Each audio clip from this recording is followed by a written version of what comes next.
I have cut apart bigger things than most people will ever stand inside, and I have learned to be quiet around all of them. A hull the size of a town does not care that you are afraid of it. It does not care that you are tired, or that your hands ache, or that you have a daughter on a colony 2 transfers away who you have not spoken to in a season. It only sits there in the cold, holding the shape it was given a long time ago, and it waits for you to take it apart one careful cut at a time. I had been doing that for most of my life. I was good at it. I did not expect, at 47, to learn that I had been reading these old things wrong from the very beginning. The yard was called Sable. It sat on a dead world the company had never bothered to name, a flat gray plain under a flat gray sky, with a low sun that crawled the horizon and never seemed to rise or set so much as lean. We had power and air and a string of pressurized sheds, and out past the sheds we had the hulls. The company dragged them in from wherever it found them, old derelicts, drifting wrecks, things that had been somebody's pride before anybody now living was born, and we broke them down for what they were worth. Mostly that was metal. Some of these old alien hulls carried alloys we still could not make, and a single clean cut of the right plate could pay a crew for a year. So we cut. We were not explorers. We were not soldiers. We were the people who came after everything important had already happened, with torches and saws and patient hands, to render the dead into stock. It is honest work, and I have never been ashamed of it, but I will not pretend it is gentle work. The yard ground a person down the way it ground down the hulls slowly, without malice, a little at a time. We worked 12-hour shifts in suits that smelled of other people's sweat, in cold that found the seam of every old injury, under that leaning sun that never gave us a true morning or a true night to mark the days against. Men came to Sable to disappear from something, and women too, and you learned not to ask which. I had come because the pay was good and the company asked no questions, and I had reached the age where a steady wage and a place no one knew me had started to look like the only 2 things I still wanted. I told myself that was enough. For a long time it nearly was. Hull Cairn 6 was the largest thing I had ever worked. The company logged it by that number and nothing else, but the crew called it the Long Hull, because that was what it was long past reason, a spine of dark metal that ran further than our lights could throw, so that you could stand in its forward bays and not even guess at its stern. It had come in 3 years before I arrived, and the crews before mine had spent those years just opening it, just learning the inside of it, just mapping where the cuts could safely go. By the time I joined the night shift, it was a known thing, a familiar dark, and the work had settled into the long, slow rhythm of a teardown that would outlast the people doing it. There are hulls a crew finishes in a season. The Long Hull was the kind a man could start as an apprentice and leave as an old hand, and never see the end of. I want to tell this plainly because what happened does not need help to sound like more than it was. It was already more than it was. I only need to set it down the way it came. We knew about the Corps from the first month I was there. Everyone did. It was the one part of the Long Hull nobody could explain and nobody could touch, and so naturally it was the one part everyone talked about, in the mess and the bunkrooms and the long dead hours of a shift when your hands work without your head. It sat in the dead center of the ship, in a bay so large that our floodlights only reached the lower third of it, in a chamber the old crews had named the Heart Bay because that was plainly what it had been. The Corps stood in the middle of that space like a thing planted there, a great dark mass, taller than the sheds we lived in, rooted to the deck on legs of fused metal, its surface ribbed and seamed and laid over with markings none of our scholars could read. It did not look like a power plant. It did not look like an engine. It looked like something that had been alive once and had decided, very deliberately, to stop. I went to see it my first week, the way every new hand did, because you could not be at Sable a month and not be walked down to the Heart Bay by someone wanting to watch your face. I remember the walk-in. The Long Hull's inner corridors were wide enough to drive a hauler down, and they ran on and on into the dark, and then they opened all at once into that vast chamber, and there it was, lifting up out of our little pool of light into a dark we could not measure.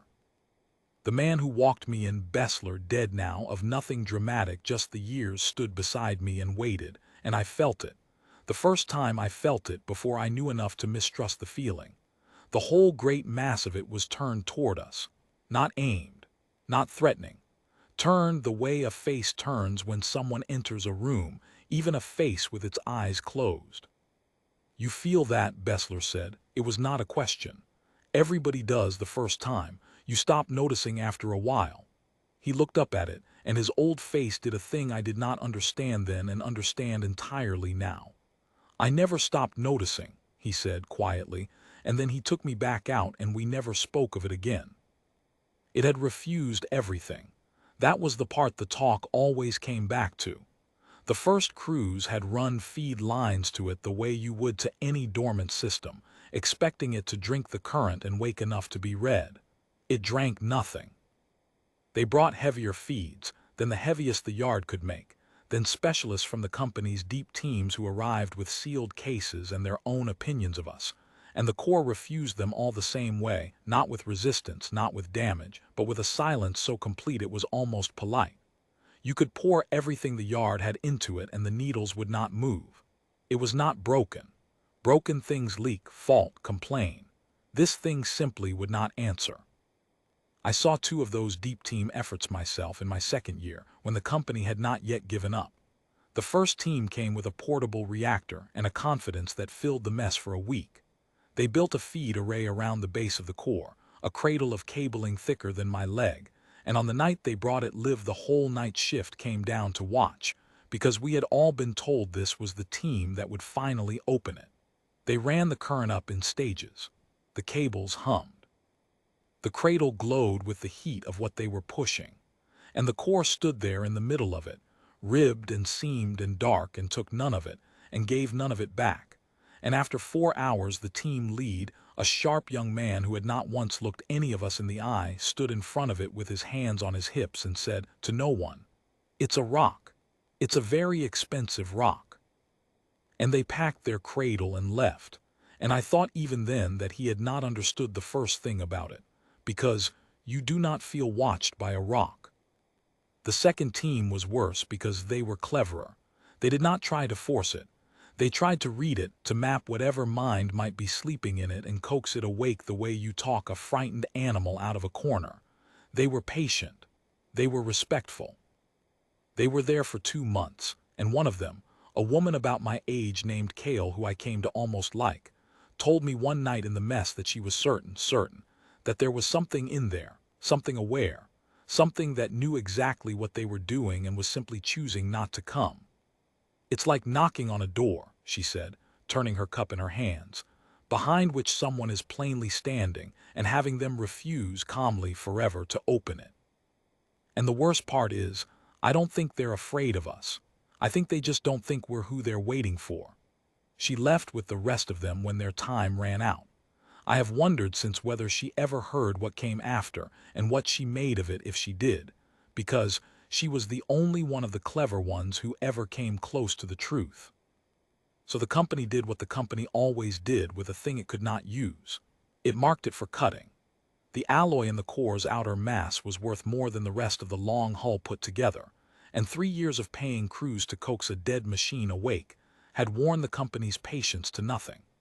The order came down through the assessor, a careful man named Orrin Tays, who wore the company's gray and carried himself like a man who had learned to deliver bad news without flinching.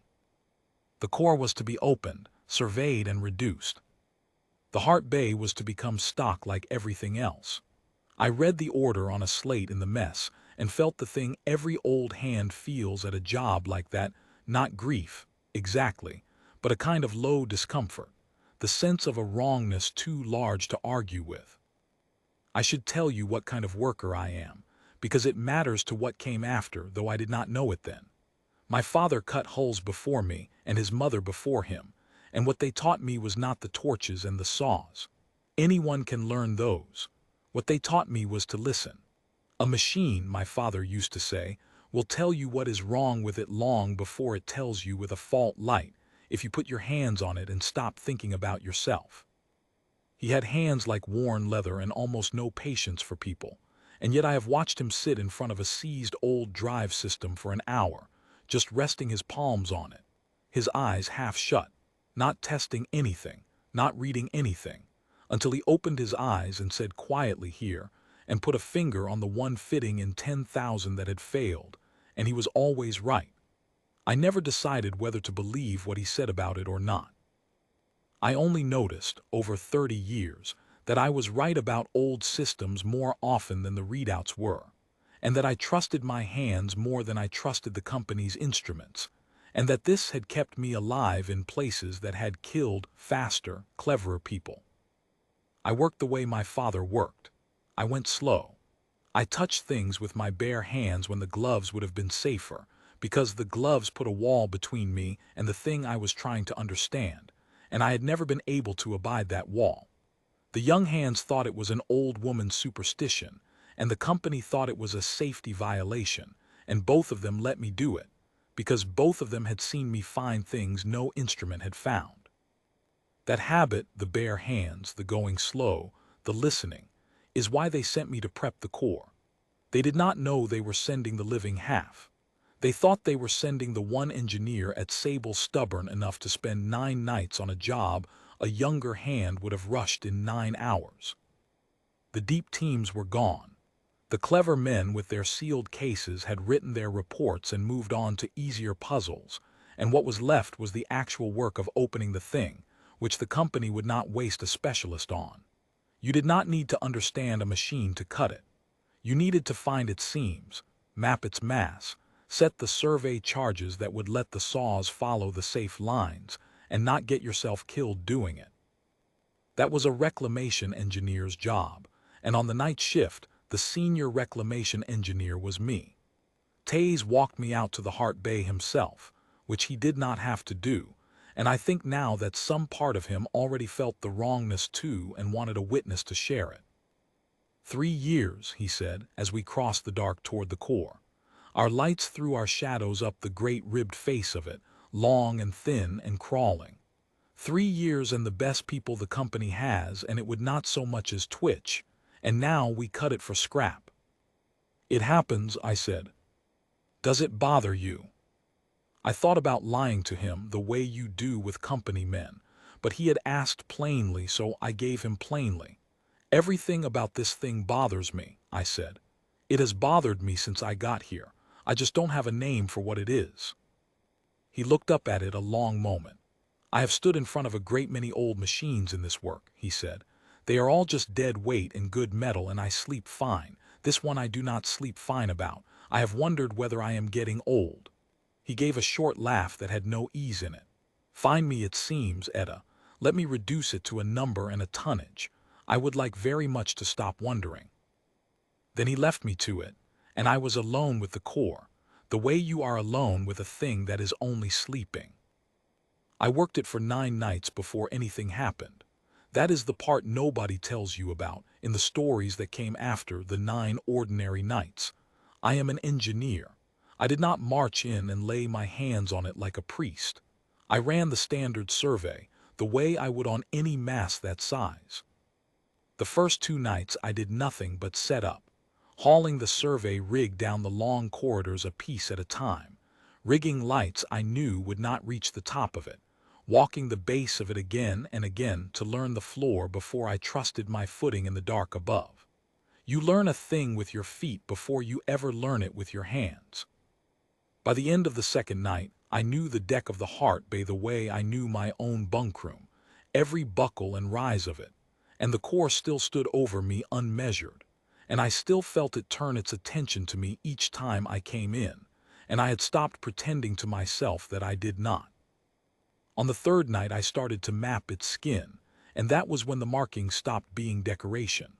I ran the standard acoustic survey, sounding the mass for its seams, and as I worked I found myself tracing the surface lines with my eyes, then with a gloved finger, then late, when the others were across the hull and the chamber was mine with my bare hand. The lines ran. They did not wander the way carving wanders.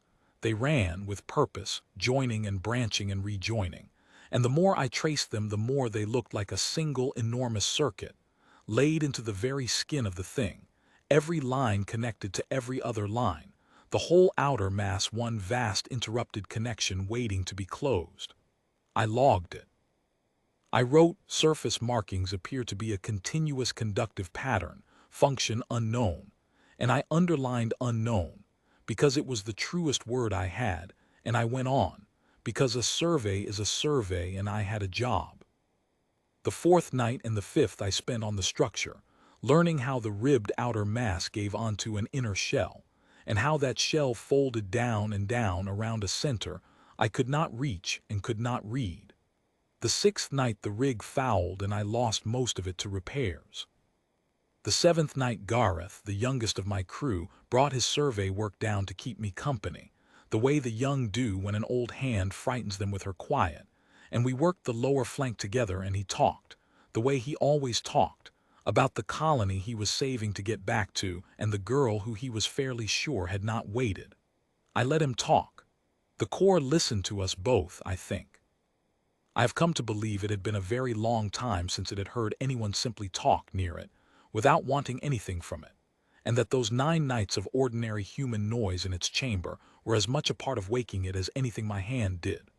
I cannot prove that. I only know that I felt it lean toward the sound of Gareth's foolish, hopeful voice the way it leaned toward me, and that something in me, hearing that, decided this thing was no rock, whatever the clever young man had said.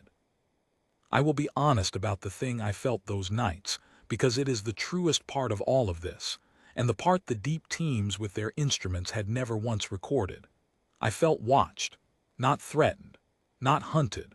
Watched the way you are watched by an old animal that has decided you are not worth its fear and is simply waiting to see what you will do.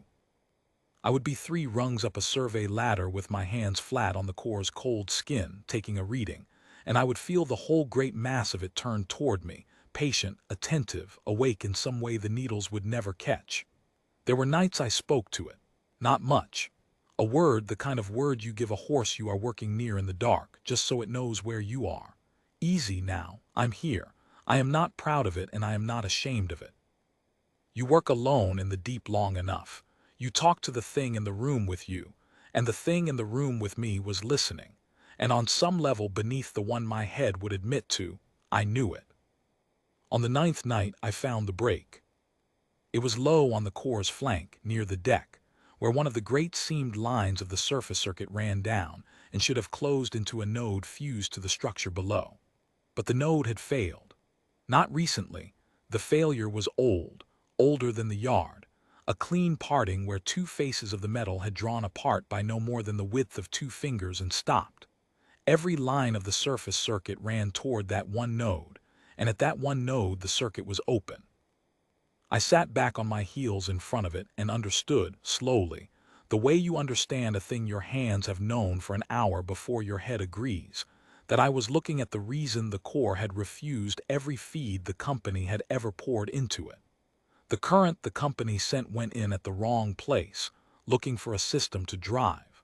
This thing did not want to be driven.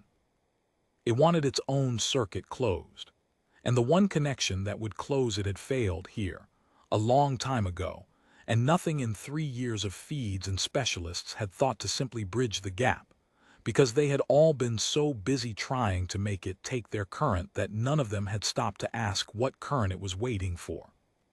I should have logged it and called it in. That was procedure. A broken structural node on a mass that size was exactly the kind of thing you flagged for the survey team before you went anywhere near it, and I had written up younger hands for less. I want to be able to tell you I did the careful thing. But I had been listening to this machine for 9 nights, and my hands had decided something my head had not caught up to. And before I knew I had moved, I had reached into the gap and laid my bare palm across the parted faces of the node, the way you would lay your hand on the shoulder of someone who has been still a very long time, to tell them you are there. I am told the light could be seen from the forward bays. I did not see it like that, of course. I saw it from a hand's length away, and from a hand's length away it was not light at first. It was warmth. The metal under my palm, which had been the cold of dead space for every one of those 9 nights, went warm, not hot, not the warmth of a fault or a fire, but the warmth of a living thing, the warmth of a hand held in another hand. Then the seamed line beneath my palm filled. I have no better word. The line that ran from the broken node up into the core's flank brightened from within, a deep amber coming up through the metal like a coal taking air, and the brightening ran upward away from my hand, line by line, node by node, following the great interrupted circuit I had spent 3 nights mapping and never understood. It did not race. It moved the way dawn moves on a plain, without hurry, without doubt, filling everything it touched. I did not pull my hand back. I want that on the record, because everyone who has heard this since has asked me why, and the truth is the dullest possible thing.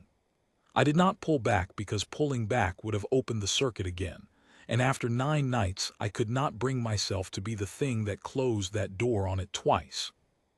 So I knelt there with my palm bridging a gap that had stood open longer than my whole line had drawn breath, and I let my hand be the wire, and the core drank what it had been waiting for, which was not the company's current at all. It was mine. I felt it take the measure of me. There is no instrument word for this, and I will not pretend there is. The warmth that came up through my palm went both ways. Something in the core reached down the bridge my hand had made and read the current that ran in me, the small, steady living current that runs in everyone, the one we never think about, the one that flickers in a hand and a heart and behind the eyes, and it read it the way I read a hull, slowly, with attention, with no part of itself held back. I felt it move through me, unhurried, patient, the way I had moved through it for 9 nights, and I understood that it was doing to me exactly what I had done to it, and that it had learned how from watching me do it. I felt known. I have been married, and I have raised a daughter, and I have buried a father, and I have never in my life felt as completely and as gently known as I felt in the moment that old machine put its attention to the current in my hand and understood what I was made of. Behind me, somebody made a sound. I did not turn. I learned afterward that it was Gareth, who had come down to the Heart Bay to bring me the spare survey charges and had stopped at the chamber's edge when the light began. He stood there with the case in his arms and did not move and did not speak, and by the time the amber had climbed halfway up the core's great flank he had thumbed his comm and called the rest of them, and called Taze, and one by one through the long minutes that followed they came into the Heart Bay and stood at its edge and watched, the whole night shift and the assessor in his company gray, 14 people in all. While a dead thing the company had marked for scrap came back to light around the hand of a woman on her knees. The amber reached the top of the core and stopped, and for a moment the whole great mass of it stood there filled and glowing and silent, lifting up out of the dark into reaches our lights had never shown us, vast beyond what any of us had let ourselves picture. And I genuinely thought that this was all of it. That I had closed a circuit and given a dead machine its first power in an age, and that the wonder of it would be the wonder of a fine, strange thing, the kind of marvel you carry out of this work now and again and tell people about for the rest of your life. I thought I had woken a museum piece. I did not yet understand that I had not woken anything. I had answered it. That was when Taze spoke from the chamber's edge in a voice I had never heard him use. "The markings," he said. "Etta, the markings are moving." They were. Across the whole surface of the core, the lines I had traced for 3 nights and called a circuit had begun to shift, not the metal itself, but the light within it rearranging, the amber drawing into shapes, into clusters, into something with the unmistakable density of meaning. I have cut apart hulls older than recorded history, and I have never seen a dead thing do anything but stay dead. This was not a dead thing performing a clever mechanical trick. This was a mind, very old and very patient, composing itself after a long sleep, and choosing slowly, deliberately, in front of 14 human witnesses who had come to break it for parts, what it would say. I felt the warmth in my palm change. It had been the warmth of greeting. Now it became something steadier and deeper, a settling, the way a great weight settles when it is finally set down where it belongs. And into the bones of my hand, Through the bridge my palm had made before any sound at all came the first word not heard, not spoken, but understood, the way you understand the meaning of a hand laid over yours. Found. I am not a woman who cries at work. I have not got the luxury and I never developed the habit. But that single word, arriving not in my ears but in my hand, undid something in me that 30 years of careful distance had built, and I knelt there in front of that great filled machine with water standing in my eyes and did not wipe it away, because to wipe it away I would have had to take my hand off the node, and I would not. Then the core began, at last, to speak so the others could hear.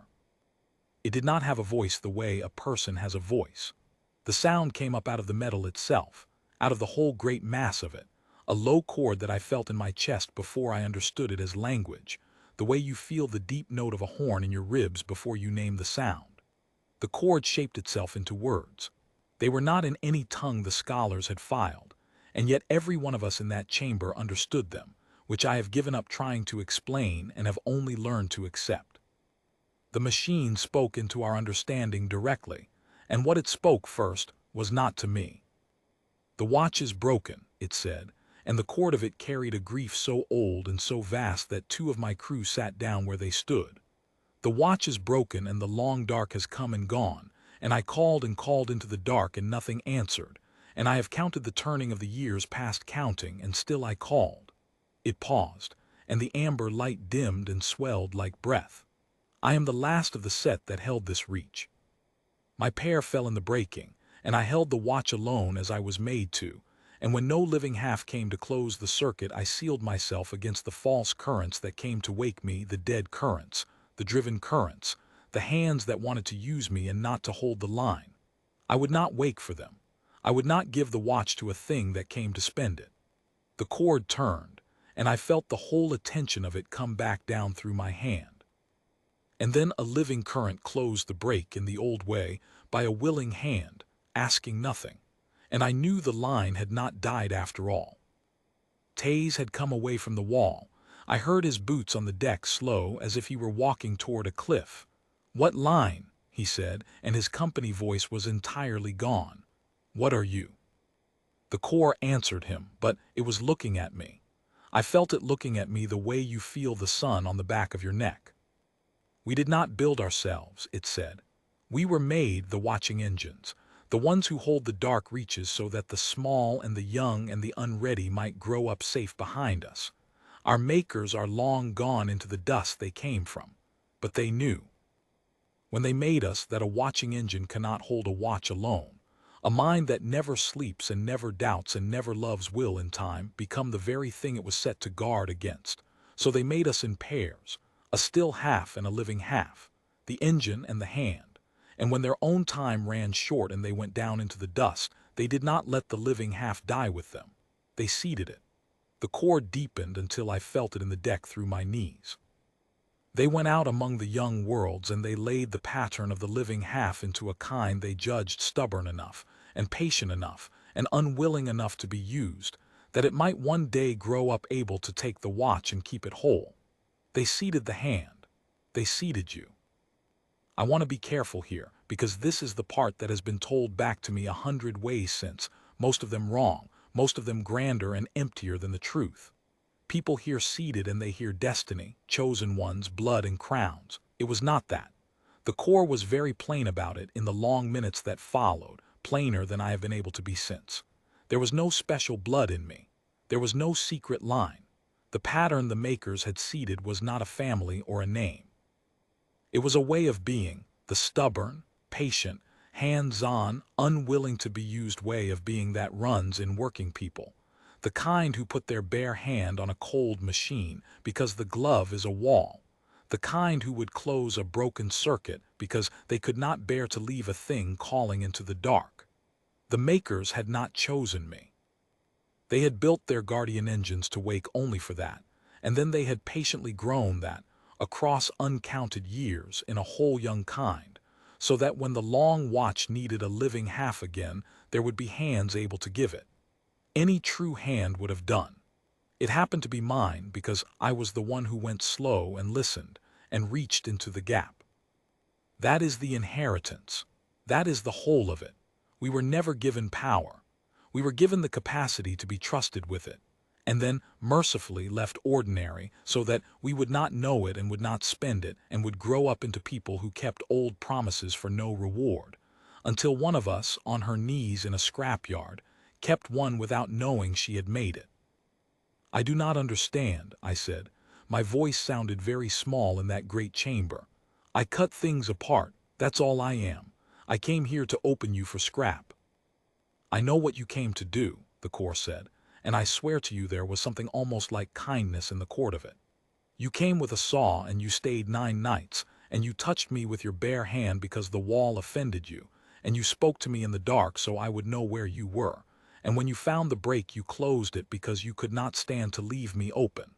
That is not the act of a thing that wanted to use me. That is the act of the living half. The makers did not seek the strong.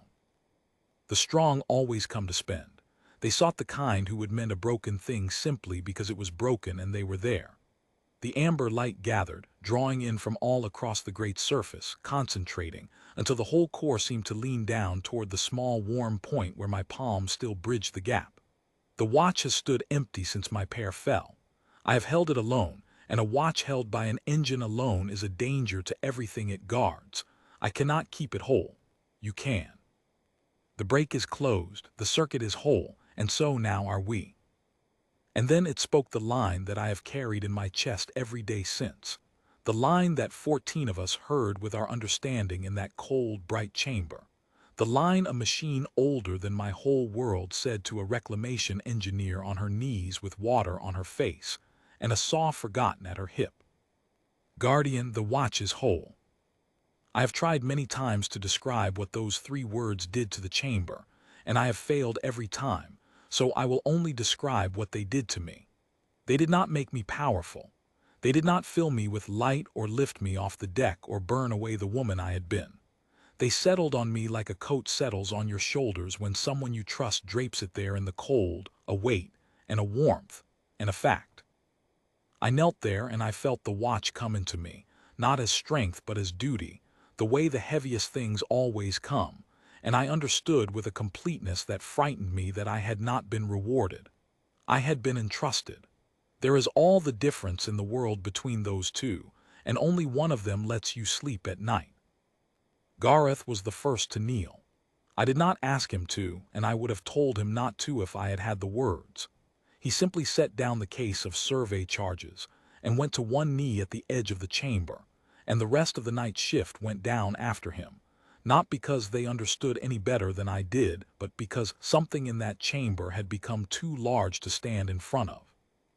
Only Taze stayed on his feet, the assessor in his company gray, and when I looked at him, his face had the look of a man who has just watched the floor of his whole life tilt under him. The order stands, he said very quietly, almost to himself. I am to open it and reduce it to stock. Then he laughed once, a broken sound with no humor in it at all, and shook his head and looked at me. There is no line on the form for this. There is no box to tick that says the scrap woke up and called the engineer a guardian. He came forward then, all the way to where I knelt, and he crouched down beside me close so that only I could hear. Etta, what do I write? I did not have an answer for him. I am not sure I have one now. But I knew, kneeling there with my hand still warm against the closed node, that some questions are not really questions. They are a man asking permission to believe what he has just seen. So I told him the only true thing I had. Write that we found it alive, I said, and that we did not cut it. He stayed crouched there a long moment.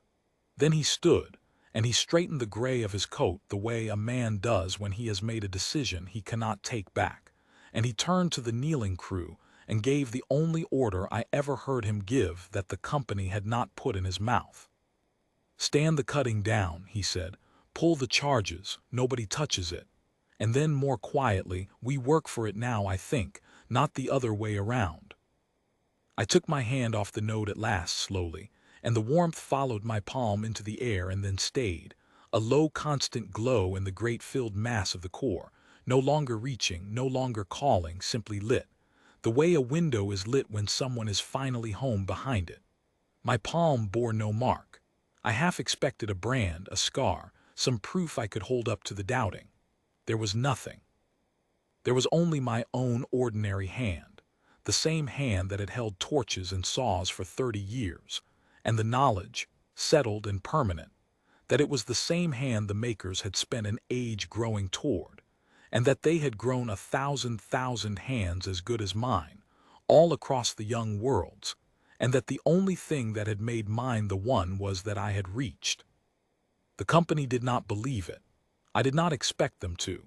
Taze's report went up the line and came back down as a query, then a demand, then a delegation. A senior man named Vossharrow who arrived from the inner offices with 2 technical aides and the settled certainty of a person who has never in his life been wrong about anything that mattered to him. He stood in the Heart Bay with his arms folded and informed us that what we had was a dormant alien power system that had finally accepted a feed, that the communication was a malfunction or a mass delusion or both, and that the alloy value had not changed, and the cutting order would proceed. He ordered me to step aside. He ordered his aides to bring the feed cradle back online and take the thing under proper control. I stepped aside. I did not argue. I had learned long ago that you do not argue with a man like that. You let the world do it for you. The Corps let his aides build their cradle and let them run the current up in stages, the way the first deep team had, and it took none of it and gave none of it back, and stood there filled with its own quiet amber while their instruments swore it was dead. And on the second day, when Vossharrow had gone red in the face shouting at his aides about a fault that was not in their equipment, the Corps spoke. To him, this time directly, the great chord of it filling the chamber so that he staggered back a step. You came to spend me, it said. Go home. And it would not say another word to him, not in 2 more days of trying, not for anything he brought. He left on the 3rd day. I do not know what he wrote. But the cutting order never came again, and a season later the company's gray men stopped coming altogether, and Sable changed quietly from a yard that broke old things into the only place in the Reach where one of the old things had woken and chosen and stayed. We are something else now. We do not have a good name for it yet. It took the better part of a year for the Corps to teach me what the watch was, because it could not pour it into me. I had to learn it the way I learn everything, slowly, with my hands.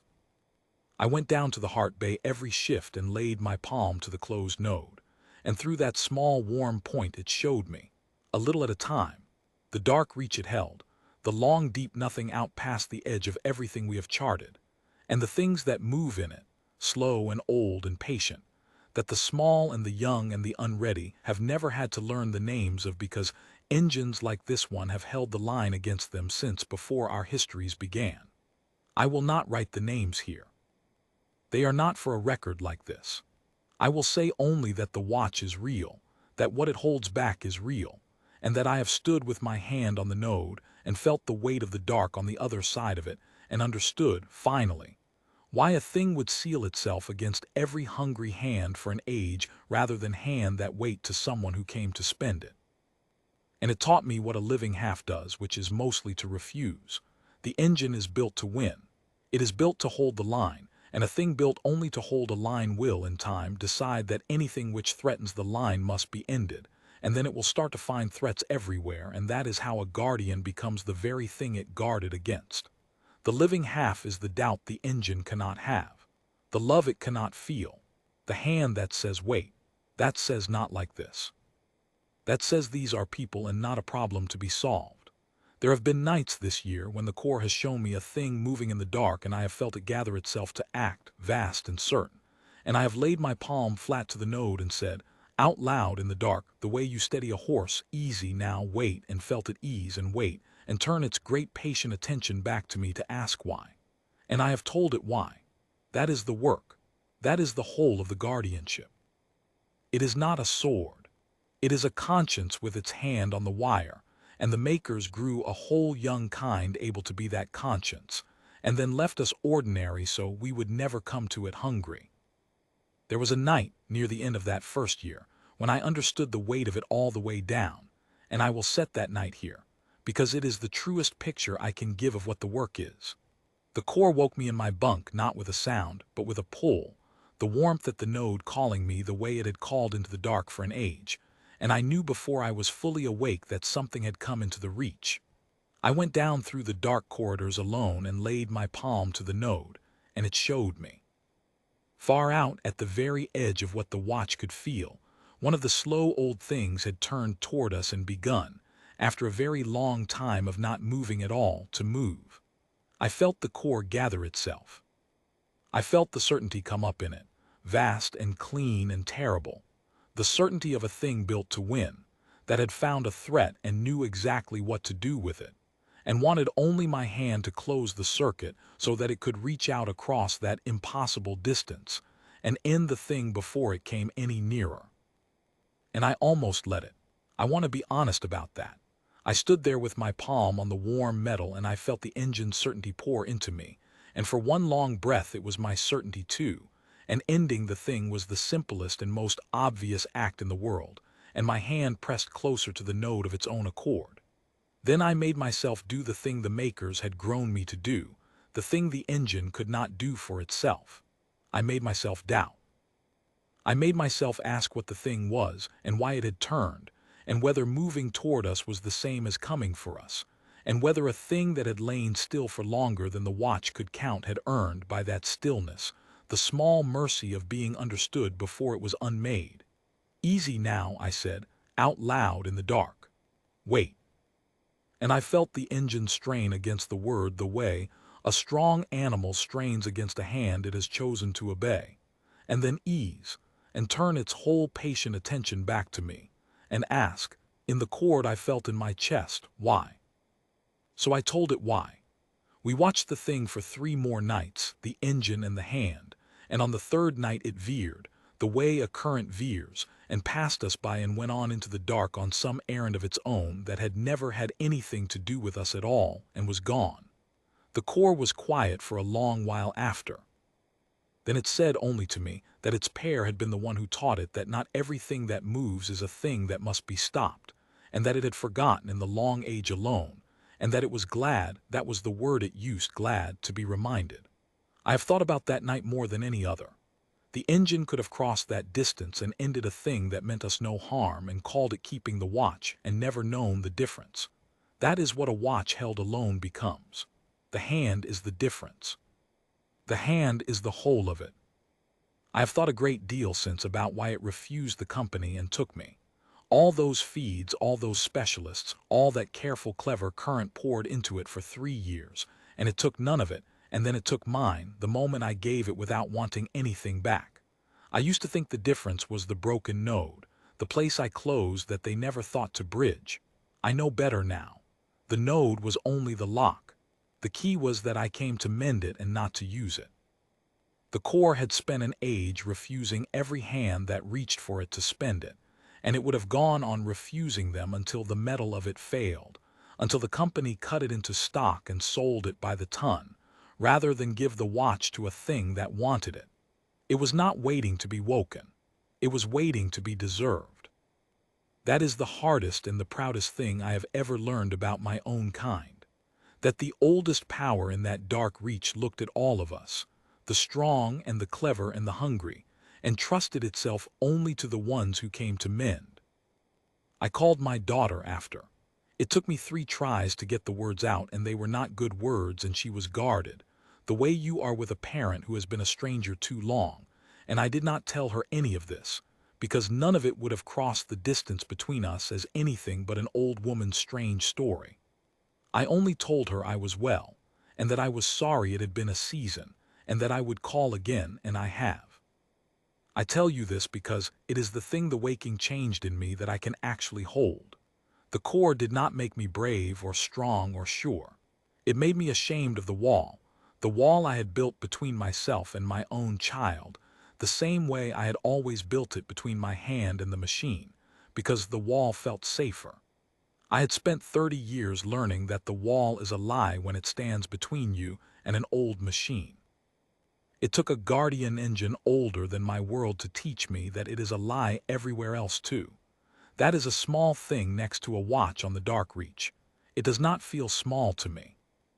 There is more to tell, and one day I will tell it, what we have become at Sable, who has started to come to us, and why, what it will mean when the company's gray men understand at last what they sold themselves out of, what the core has begun to say about the others of its set, the engines that may still be out there in the dark, sealed and calling, waiting for a living hand.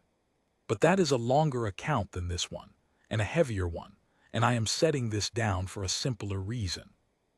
I am setting it down so that whoever reads it understands the shape of the thing, which is plainer than all the stories that have grown up around it. A great machine held a watch in the dark for longer than my whole world has existed, and it held that watch alone, which it was never meant to do, and it called and called for the living half that would make it whole again, and for an age nothing answered. And then an ordinary woman with a saw and a bad knee, and a daughter she did not call enough, went down into its chamber to cut it up for parts, and stayed 9 nights because she could not help listening, and reached into a broken place with her bare hand because the glove was a wall, and closed a circuit she did not understand, asking nothing. That is all I did. I reached. The inheritance the makers seeded in us was never the strength to take a watch. It was the kind of hands that would mend a broken thing for no reason, but that it was broken. They are common hands. They are in every yard and every kitchen and every field on every world we have ever settled. A whole young kind grown patient and stubborn and unwilling to be used, never knowing what we were grown to be able to do. And that is exactly as the makers wanted it, because a guardian who knows she is a guardian is already halfway to a tyrant. They left us ordinary on purpose. They trusted the ordinary. They were right to. The core glows in the heart base still, low and constant, and the crew that came to break it stands its watch now beside me, and the long dark out past the edge of everything we know is held again by an engine and a hand. I put my palm to it most nights, the way you would touch the shoulder of someone who has waited a very long time, and the warmth comes up to meet it, and I am known, and the watch is whole, and I keep it human. That is the work now. It is the same work it always was, only larger. You find the broken thing, you go slow, you reach in with your bare hand, and you do not let go. I am an old woman, and I will not hold this watch forever, and the core knows it, and we have begun, quietly, to watch the young hands at Sable for the next one, not the strongest of them, not the cleverest, but the one who goes slow and listens and takes off the glove. There will be one. There always is. The makers saw to that a long time ago, and they were patient, and they were right, and the watch will be whole long after this hand has gone back into the dust it was grown from.